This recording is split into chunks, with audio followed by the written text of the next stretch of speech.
संध्या की शादी एक बड़े और संपन्न परिवार में हुई थी। वो एक साधारण और गरीब घर से आई थी, जहां पनीर जैसे महंगे व्यंजन कभी कभार ही बनते थे। अब ससुराल में उसे अपनी नई जिम्मेदारियों को निभाना था और वहां के रीति रिवाज को समझना भी था। उसकी सास और जेठानी बड़े शौक से तरह तरह के पकवान बनाती थी और संध्या को लगने लगा था कि उसे इन सभी में खुद को साबित करना होगा। एक दिन ससुराल में खास मेहमान आने वाले थे। सुबह होते ही संध्या की सास ने उसे अपने पास बुलाया और बोली, संध्या, आज मेरी कुछ खास सहेलियां आ रही हैं। तुम पनीर चावल बना लो, हमारे यहाँ ये बहुत पसंद किया जाता है। मम्मी जी, आप संध्या को बोल रहे हो पनीर चावल बनाने के लिए? आपको पता भी है संध्या किस घर से आई है? वहाँ पनीर जैसी महंगी सब्जी शायद ही कभी आई होगी। क्यों संध्या, मैं ठीक कह रही हूँ ना? भाभी, जब कभी दिवाली का त्योहार या फिर किसी मेहमान वगैरह ने आना होता है तो हमारे घर पनीर की सब्जी बनती है।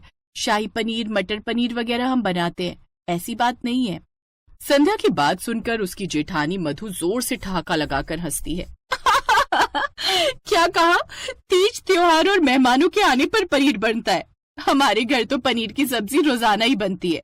ये तो तुम देख ही रही होगी कि हमारे घर के फ्रिज में पनीर हमेशा ही रखा रहता है। हम शाही लोग हैं, हमारे यहाँ पनीर ऐसे ही खा लेते हैं। मम्मी, मैं तभी बोल रही थी, इसे पनीर चावल बनाने की जिम्मेदारी मत दो।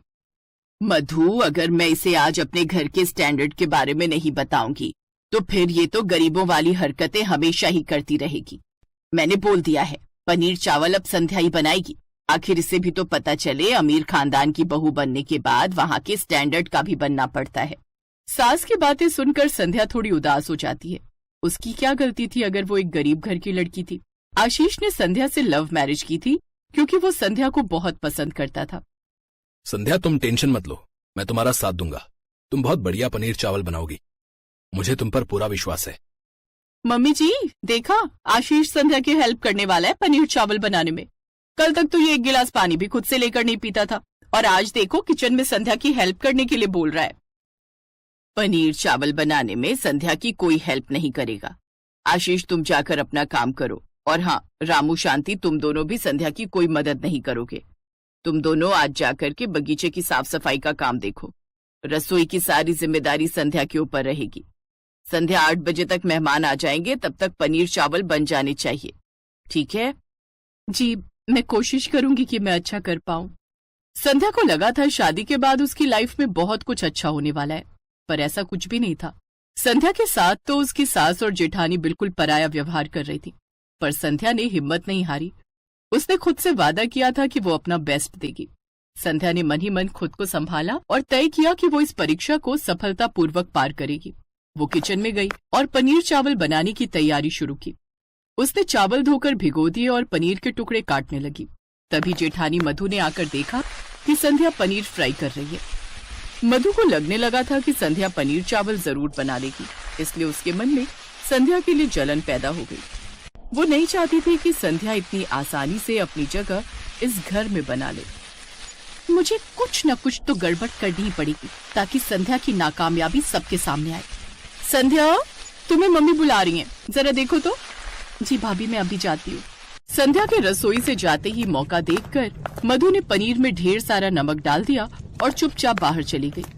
पर संध्या ने जब पनीर को मसाले में डालना शुरू किया, हे गणेश जी, माँ कहती है कि किसी भी शुभ काम से पहले यदि आपको याद किया जाए तो आप सारे विघ्न हर लेते हो और काम को संपूर्ण करते हो।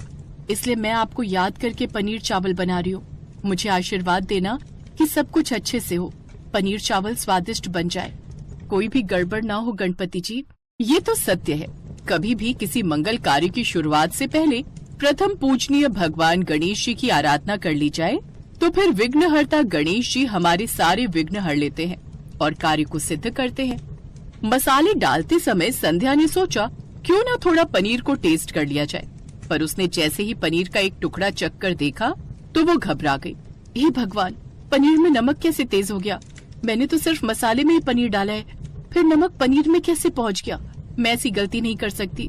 कहीं अनजाने में मैंने 2 बार नमक तो नहीं डाल दिया? चावल डालकर भी नमक कम नहीं होगा, मुझे कोई रास्ता ढूंढना होगा। संध्या का दिल तेजी से धड़कने लगा। उसे समझ नहीं आ रहा था कि अब क्या करे। मेहमानों के सामने शर्मिंदा होने का डर उसके मन में भर गया था, पर संध्या ने घबराने की बजाय शांत होकर समाधान ढूंढा। उसने जल्दी से पनीर के कुछ टुकड़े पानी में डाले ताकि अतिरिक्त नमक निकाल सके। फिर उसने बाकी मसाले का स्वाद संतुलित करने के लिए टमाटर और थोड़ी दही डालकर ग्रेवी तैयार की। काफी मेहनत के बाद संध्या ने पनीर चावल में नमक बैलेंस कर ही लिया। अब पनीर चावल में नमक बिल्कुल ठीक हो गया है। मुझे लग रहा है ये चावल ठीक बने होंगे, बस बाहर सबको पसंद आ जाए। खाने की मेज पर संध्या की सास की सारी सहेलियां बैठी हुई थी। संध्या पनीर चावल सर्व करती है। क्या बात है उषा बहन जी, आपकी छोटी बहू ने लगता है पनीर चावल बहुत टेस्टी बनाए हैं। खुशबू तो बहुत बढ़िया आ रही है। उषा बहन जी, आपके घर के पनीर चावल हमें बहुत पसंद है। आज तो पनीर चावल देखकर भूख ज्यादा ही लग गई। और वैसे भी आपकी नई बहू ने पनीर चावल बनाए हैं तो बहुत बढ़िया ही बने होंगे। बड़ी बहू के हाथ के तो हमने कई बार खाए हैं, आज छोटी बहू के हाथ के भी खाकर देख लेते हैं। हाँ, क्यों नहीं। मैंने ये पनीर चावल स्पेशल तुम सबके लिए ही बनवाए थे। मुझे पता था ये तुम सबको बहुत पसंद आएंगे। जैसे ही सबने पनीर चावल खाए, सबके चेहरे पर एक खुशी आ गई। वाह, बहुत बढ़िया संध्या, तुमने परफेक्ट पनीर चावल बनाए हैं। ये कैसे हो सकता है? मैंने तो पनीर में नमक तेज कर दिया था, फिर पनीर चावल इतने टेस्टी कैसे बन गए? संध्या बहू, तुमने तो कमाल कर दिया। तुमने पहली बार में ही इतने अच्छे पनीर चावल बनाए हैं। तुमने मेरा और मेरी सहेलियों का दिल जीत लिया है। वाकई में उषा बहन जी बिल्कुल ठीक कह रही हैं। पनीर चावल बहुत टेस्टी बने हैं बेटा। Thank you aunty ji, thank you mummy ji, thank you so much. Thank you Ganesh ji, ये सब आपके कारण ही अच्छा हुआ है। कुछ देर बाद जब संध्या की सास की सहेलियां चली जाती हैं, तब संध्या अपनी जेठानी के कमरे में आती है।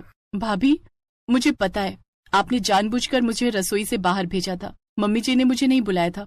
बस मैं इतना कहना चाहूंगी कि प्यार दोगे तो प्यार मिलेगा, अगर नफरत दोगे तो मेरी तरफ से भी आपको नफरत ही मिलेगी। मुझे सब पता है पनीर चावल में गड़बड़ आपने ही की थी, पर गणेश जी ने मेरे सारे काम ठीक कर दिए। उन्होंने मेरी प्रॉब्लम को दूर कर दिया। बस मुझे आपसे यही कहना है कि आप मेरे से प्लीज कोई ईर्ष्या भावना मत रखो, क्योंकि ईर्ष्या व्यक्ति के चरित्र को बर्बाद कर देती है।